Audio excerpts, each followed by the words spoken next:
Welcome back to Tuesdays with Tim, the podcast that touches on all things related to brain injuries among children and those who've been impacted by my son, Luke. Today's guest is Tommy Carrasco. Tommy, good to see you. Thank you for joining us. Hey, how are you doing, Tim? I'm doing fine. Tommy, if you could do me a favor and take me back to 2023 when you saw signs that weren't quite right about your daughter, Kat. So in 2023, we've noticed signs after maybe brushing my daughter's hair, waiting for graduation to take place for my oldest that is attending that was graduating from high school. And as my wife and one of my daughter's friends were brushing her hair, she passed out. Needless to say, of course, mom's reaction was immediately to contact 911.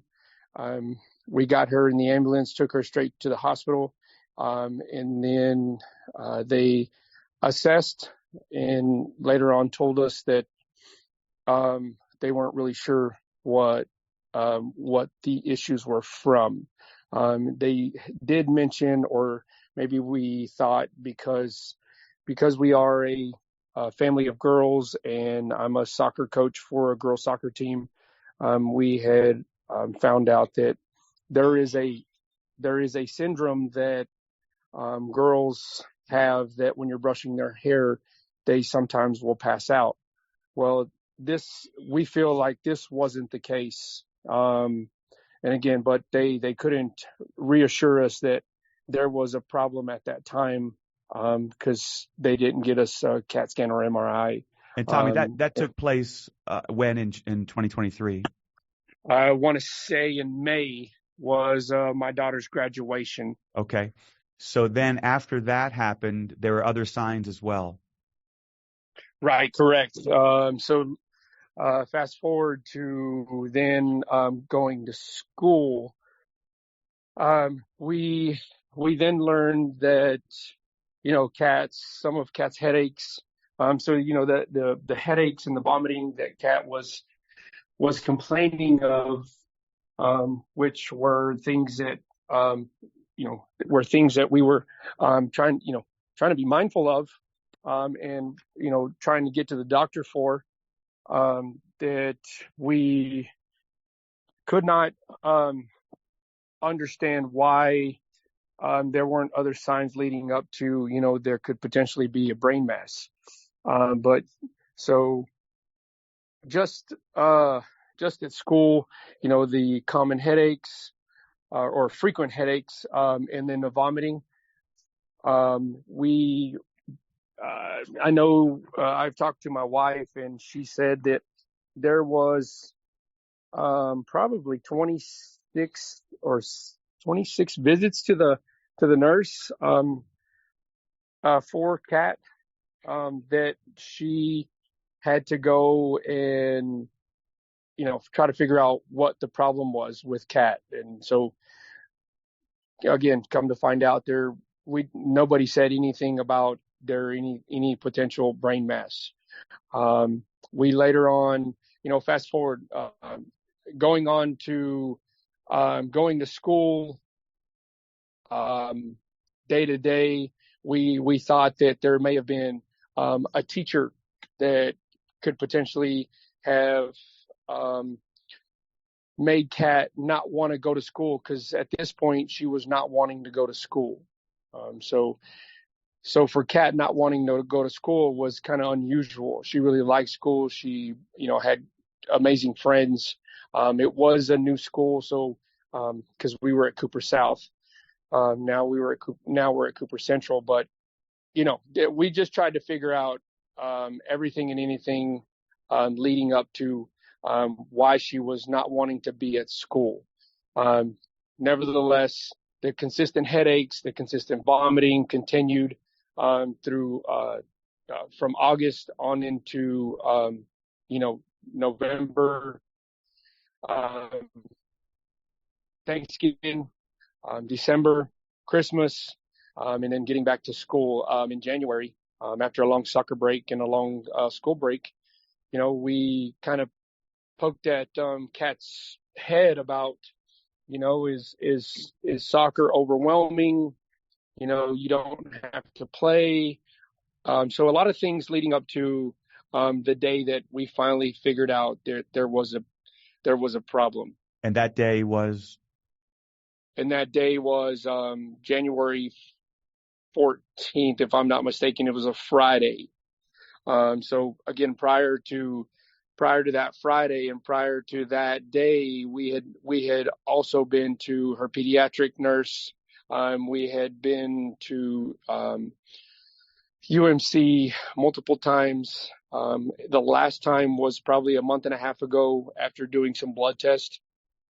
And the blood test, now to this day, I kind of talked to my wife about why didn't the blood test show any signs of cancer?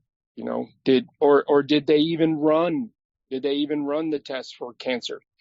So we just kind of been blown away by some of the things now that we're learning more of what it is. But now we have tons of questions again.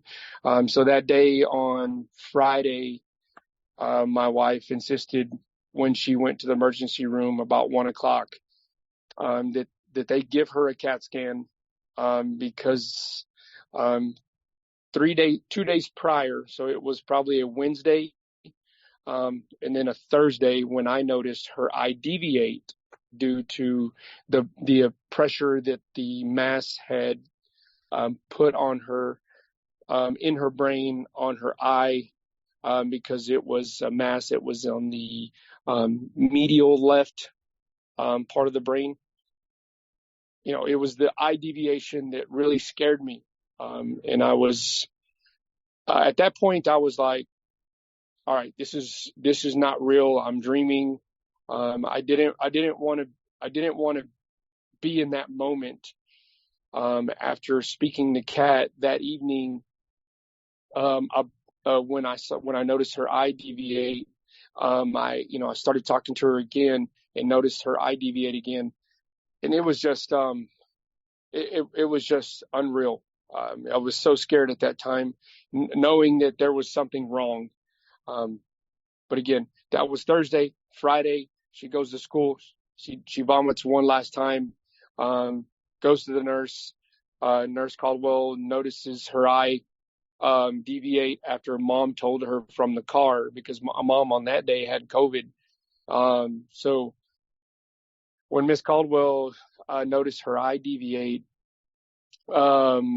Miss Caldwell, with Andrea's already good intentions of going to the hospital and demanding a CAT scan, it was very scary to then find out that there was a brain mass. So Tommy, after all this had happened through last year and all of the symptoms, the throwing up, the headaches, finally getting the CAT scan, I received a phone call. I believe it was January 18th. Actually, it was 1 month ago, exactly, that I got a call from the school nurse, Lacey Caldwell, and asking me to reach out to you. And we had spoken that morning, and I then came to visit you and your wife and Kat in the hospital, and that was the first time that I had been back to the same place where Luke was in the PICU. And I remember walking around, all those thoughts came into my head, and when I asked where Kat's room was, and they told me she was in the exact same room that Luke was in, it's hard to describe the feeling that I had. Almost like butterflies in my stomach, but I also felt like Luke was in that room with you guys, that Luke was there with Kat. And when I walk into the room and you have signs that say, fight like Kat, well, that's exactly what we talk about, fight like Luke. And so that was a very special moment for me to see you and Andrea, just beautiful parents that I know were loving on your daughter, and then to see Kat. And the one thing that I will share when I mentioned to your wife that this was the same room that Luke was in, Kat started to cry, and because she knew about Luke. So I guess you and Andrea had talked to Kat about Luke. Is that right? Yes, yes, we we followed the story as it unfolded when you shared each day to day with Luke, and Kat being a little different in so many ways from her teammates on the soccer team or her classmates at school. That her heart is so big, and there could be things that may not bother the adults or even her older sisters, but it would really touch Kat's heart. And so when it came to the story of Luke, and then the room being the same room, she made sense of all of it. And yeah, it really twisted on her heart. So yeah, it definitely made her cry. Well, and there was a beautiful story in the news last week about Kat, her love of soccer, and the support that you've received all over Lubbock and even around the region and some parts of the country. And I certainly can relate to how that is. But I guess I just have a question now. At this point, Kat has now been moved from the hospital at UMC to Trust Point, an inpatient, outpatient rehab facility in Lubbock, which ironically enough is where Luke was as well. And I visited with Kat a few times and actually visited with her just today. And I know that she's got an incredible heart, but she's got two wonderful parents who are there to support her and give her all the love and the positivity that she needs. How have you and Andre how have you been as far as your frame of mind, sharing with me and other parents that are listening today? Yeah, so it's definitely been weighing on my heart now here recently after, since that Friday that we learned that there was a large mass in her brain. And then immediately on that Monday, we went and removed it. So that, with that being said, now that patiently waiting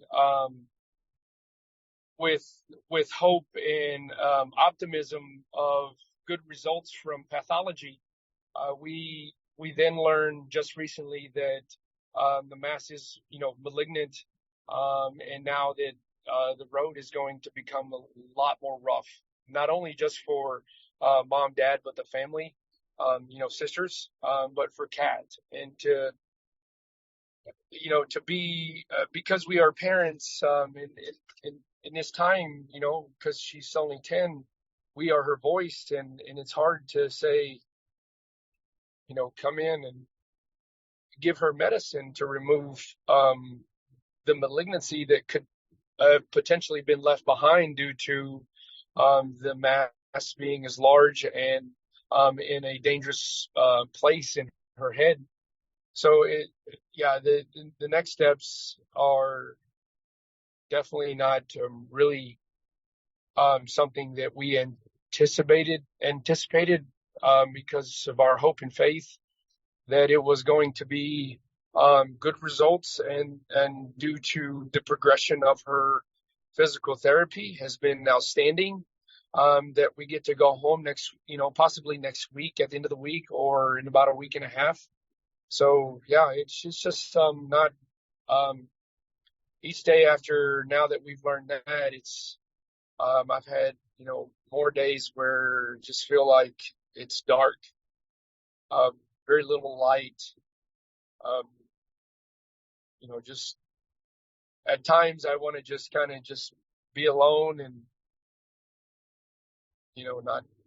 not want to talk to anybody. So Well, Tommy, I understand that, and I just want you to know that Kat is a special little girl, and she's in my heart every day, and the two of you are as well. And I know that one thing that we have in common, and that is that we both have faith in God.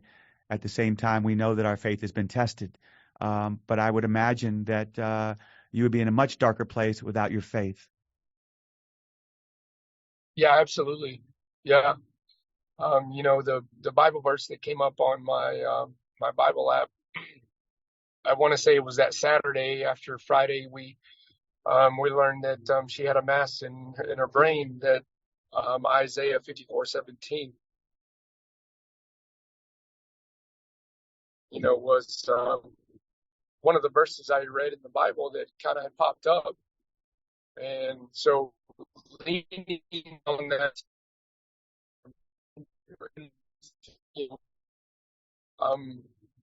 my faith being I'm very proactive about my faith, just simply because, I want that to be what my daughter can resort to every time.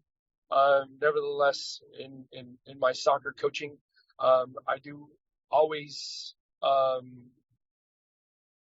want to mentor the children that God has everything to do is to why we are here, and there's nothing that God is going to put us through that He knows that we cannot handle. And so, whether it's this situation that we're in now, or being on the soccer field and you get hurt, just reaching out to God, or even in the wind, reaching out to God and saying, "Thank you for the glory that you've given me, and thank you for helping me through the good and the bad, so we can overcome all things, anything, any weapon that may be formed, shall not prosper, like Isaiah 54:17. Well, I want you to know that everyone listening today will have Kat and your entire family in their thoughts and prayers as you continue now in the next step of therapies, of radiation, and just being there for Kat and being positive. And when I left the hospital today, I said to Kat, fight like Luke, and she gave me a smile. And I know Luke is with her today and every day. And I gave her another bracelet, the same bracelet that Patrick Mahomes now wears. So she's got 2 bracelets on her hand, and I have Kat's bracelet on my right wrist next to my Fight Like Luke bracelet. So, Tommy, you are one strong man, and I wish you the very best. And I promise you that I'll be there and here for your family each and every day. Thank you so much for sharing your story, and all the best to you. Yes, thank you very much. I appreciate it. And again, hopefully that, our story, just like your story, as advocates of our children, that that parents don't hesitate to listen and, or hug their children, every day, and just never take it for granted. Thanks again, Tommy. Thank you.